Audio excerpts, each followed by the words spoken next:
Sometimes when processing your photograph, you want to adjust just the brighter parts of the image or just the darker parts of the image rather than the overall exposure. In this particular shot, you can see that the sky to the top right is overexposed, as is her skin ever so slightly. The gravel pathway is also a little bit bright. In this example, we're going to use the highlight slider to bring back some detail in these areas. Move the highlight slider to the left and you'll see in the histogram the right hand side starts to move to the left as well. This indicates that we don't have as much overexposed or bright information in the image anymore.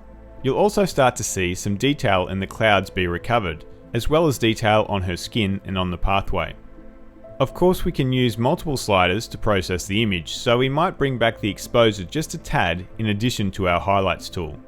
Again, the highlights tool is great when you're happy with most of your image's exposure, but the bright parts are a tad too bright and you want to recover some additional detail there.